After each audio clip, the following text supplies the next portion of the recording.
place across England and Wales after more heavy rain yesterday and overnight. Hundreds of people across the country have evacuated their homes, and the flooding has also brought misery for commuters, with road and rail travel significantly disrupted. Well, these are the pictures from Nottinghamshire, where a major incident has been declared. Officials say the water level in the River Trent is the highest seen in more than 20 years. It's flooded more than 100 properties. Meanwhile, in East London, evacuations took place overnight after a canal burst its banks in Hackney. Around 50 people were reportedly taken to safety. In Bath, residents there were met with torrents of water, those lapping at their doors. All of that following heavy rain during the night. Well, here we can see a live map of all the flood warnings and alerts currently taking place across England. At the areas which are marked in red, you may be able to decipher them. Well, those are where the Environment Agency says flooding is expected. Their advice there is to turn off gas, turn off water, electricity, and use flood barriers if you have them. Move belongings, move pets and people upstairs or to safety. And at the orange areas on this map, there is a flood alert. Now, that means that flooding is possible. People there should simply prepare in case the situation worsens. Well, in total across England, there are currently 253 flood warnings where people should take action, and 275 of those orange flood alerts. As for Wales, right now, there are flood warnings in Tenby and Monmouth. Those mean that people should take action, and 8 active alerts through central areas. Because of this flooding, well, many commuters are facing major disruption. Great Western Railway has said passengers should expect short notice cancellations and a reduced service on long-distance routes throughout the day. And landslips near Crewkerne in Somerset and at Alsey in the Bedfordshire area are disrupting South Western Railway and Thameslink services, respectively. Meanwhile, on the roads, police in Gloucestershire have warned of closures due to rising sea levels. Sky's Fraser Maud has the latest for us from York.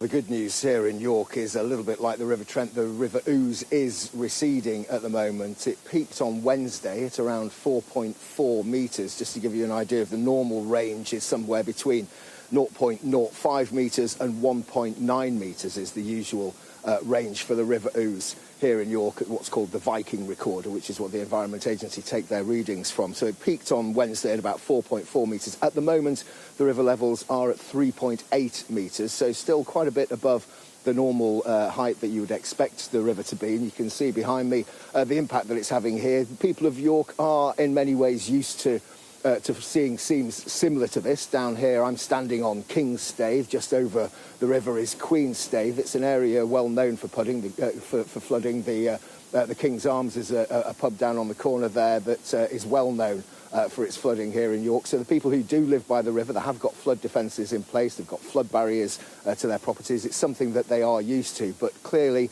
we've had exceptional rain over the past few weeks. The ground all around York, many of the river tributaries, many of the river catchment areas are already flooded. The water table is incredibly high. It's going to take some time for the water to drop away. It's expected to fall away to something more like normal levels, something more like 2.3 metres. So that's about 40 centimetres or 13, 14 inches or so above its normal level by Sunday, as long as we don't get any more rain. At the moment, there's a really fine drizzle in the air. There is no major heavy rain forecast for the next couple of days, so that should help alleviate the situation here. So some flood warnings that were in place over the past couple of days have now been removed. There are still 5 flood warnings in place here in York. This is one of the areas clearly that where one of those flood warnings is in place, and we're hearing from people like North Yorkshire Fire and Rescue advising people to take exceptional care when they are out travelling, particularly near floodwater. They say that anyone who gets stranded in floodwater, if that floodwater is moving, that automatically prompts a full agency, multi-agency response, which would see ambulances, fire crews, police, all attending the scene.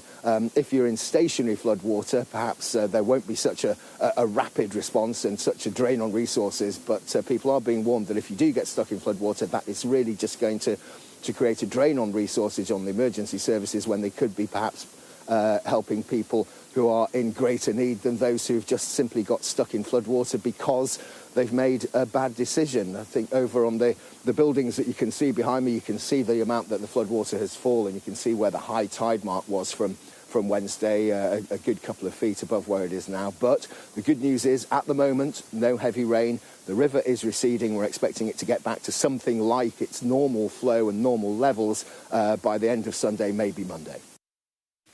Fraser Maud there in York. Well, in Gloucester, streets have been cut off and residents flooded in. Sky's Dan Whitehead is there. Yeah, hello from Alney Terrace, just by the River Severn in Gloucester, where you can see the properties here have been significantly affected. We've been here for the last couple of hours. A lot of the properties have now been evacuated, but a number of people are still inside some of the homes. Where that lady is there is a gentleman who has dementia. He's there with his son and he isn't leaving. We've seen people bring out their pets, a cage with a couple of cats in. Look, these properties are no stranger to floods. We're right on the edge of the River Severn here. But again, what we were hearing from Tewkesbury up the road yesterday and again here in Gloucester is that this is the worst they've seen it since the floods of 2007. It's not just this road, West End Parade, that carries on round the corner here. You might just be able to see a bit of a current, really, and this is really a sign of how that water is pushing in from the Severn still and continuing to flood the houses. We've just been speaking to Wayne and his father Dennis. He is also ill, on oxygen in his house, and they've just evacuated him. But some people are staying put, hoping that the river now and these water levels have peaked, but tidal issues are a concern, and many are saying, look, we're just going to get out for a couple of days here. Just behind us, we can't see it here, but the Environment Agency are pumping. They've got a huge pump here that is working 24/7 to try and get that water out of these streets. But they are fighting at the moment a bit of a losing battle because there's no sign at the moment of these waters going down anytime soon.